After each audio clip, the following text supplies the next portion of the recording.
Hello, this is RICKY, the YouTube Tech Guy. Hey guys, so today we are unboxing a really not well-known speaker, and I had to actually search for this to find this. This is the Sony speaker with Google Assistant. So with this speaker, I'll leave the link in the description down below. This is a really cool one. So the exact name of it is the LF-S50. And with this speaker, you actually have a built-in Google Assistant. So not only is this a Bluetooth speaker, but it's also a Wi-Fi speaker. So you have the ability to actually use it without a smartphone. Not only that, but you also have a Google Assistant built into it, just like a Google Home. Now, this is priced at $200, so half the price of the Google Home Max that is going to be coming out in a couple of months.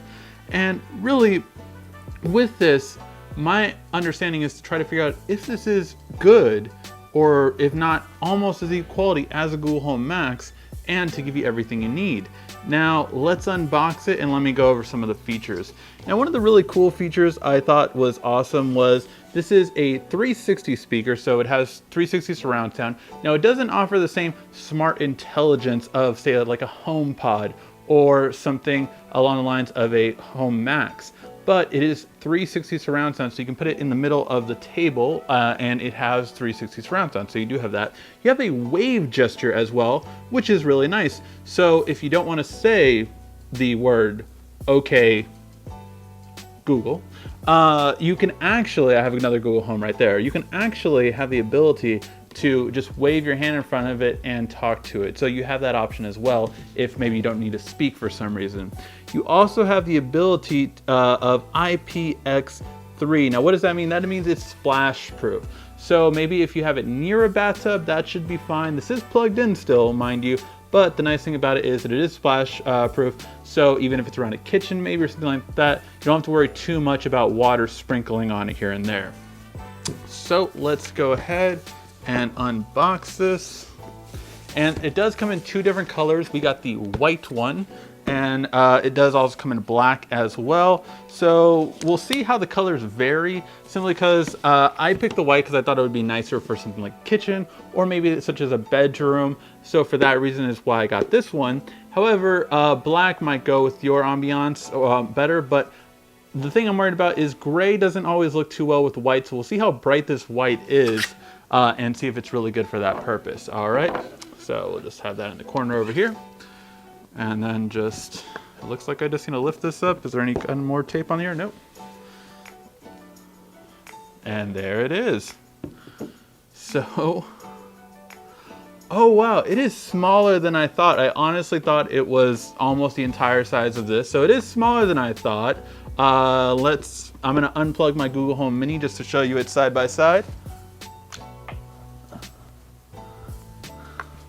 So this is a Google Home Mini, and this is a Sony speaker. So not even double the size, but for $200, I'm expecting a really good sound improvement. So we're gonna see how that is.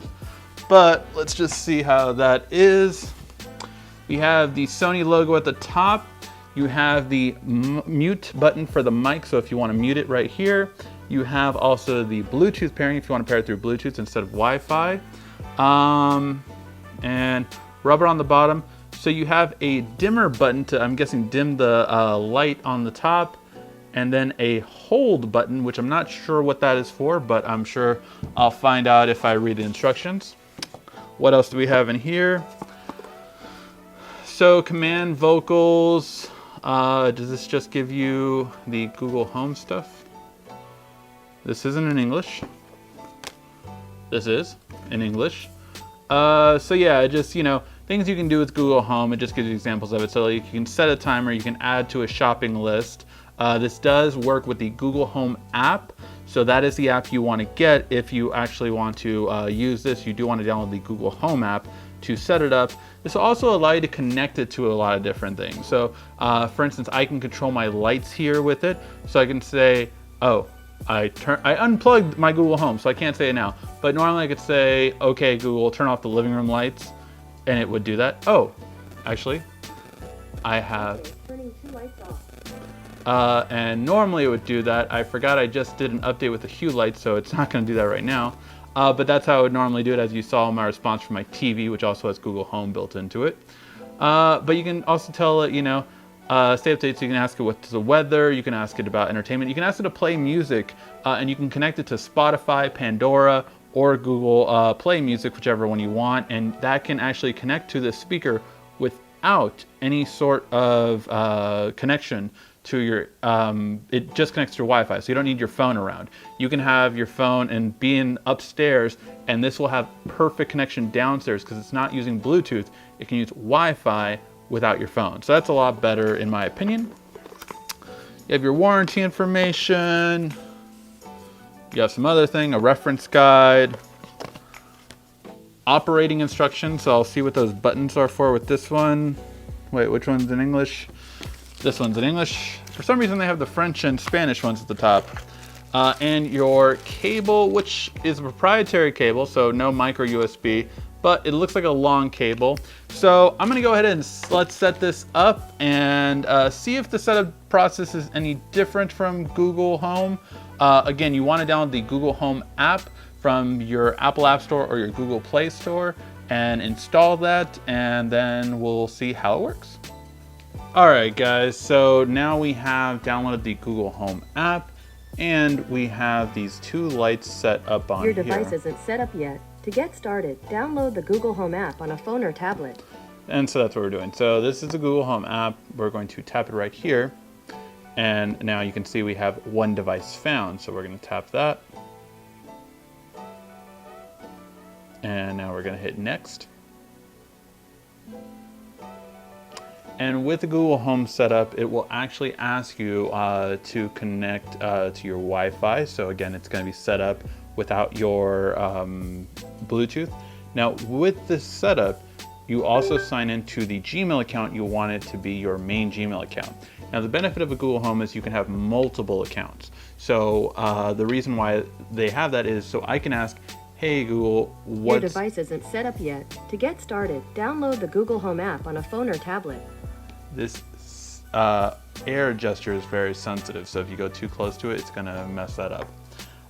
So that being said though, I can actually now again connect to it. So I'm gonna connect to it and I can say where it's going to be. So you can have the current rooms or you can add a bunch of different ones, so wherever you want it to be. I'm going to, let's say, put this in the bedroom. So we'll put that in the bedroom. What next? And now we're going to connect it to Wi-Fi. And it gets the password from your phone, obviously, so you don't have to re-enter the password or anything along those lines. Now, as I was saying a second ago, before I was rudely interrupted, you can actually say, what's on my calendar, and it will get what's on my calendar. Or if my wife would ask what's on my calendar, it would give her her calendar. So that's the whole thing. You can detect which one's asking and sync it up to each person's Gmail account by their voice. So that's a really cool thing. And here's all you can see about the partnerships and things like that. You can connect with Google. So we're gonna hit next. And now I use English for the US, but you can choose the language you want to do. And now you can personalize the results. So now we're going to do that with my voice. And we're going to allow. And now we're going to confirm my address. You can then select your music and where you're getting your music from.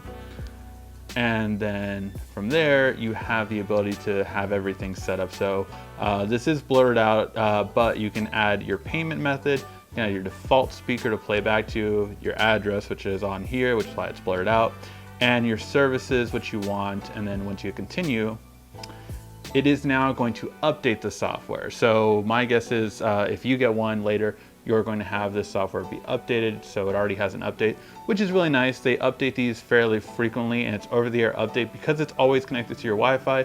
It updates by itself. You don't need to worry about updating it. It will just update it when the update is pushed out.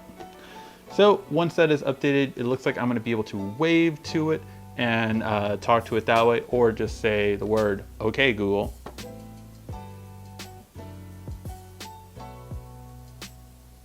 And then talk to it that way. I try to stop my TV from listening, but it's still listening. Apparently there's a music video called "The Way I Talk." So that being said, that is the entire setup.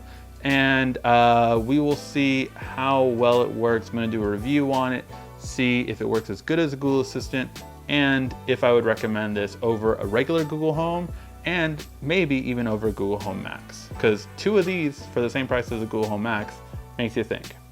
All right, guys, thank you as always for watching. This has been RICKY, the YouTube Tech Guy.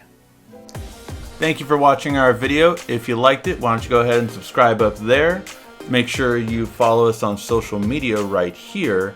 And of course, check out our latest video up there. And right down here, you're going to find the perfect video for you. Or at least that's what YouTube tells me. Thanks again.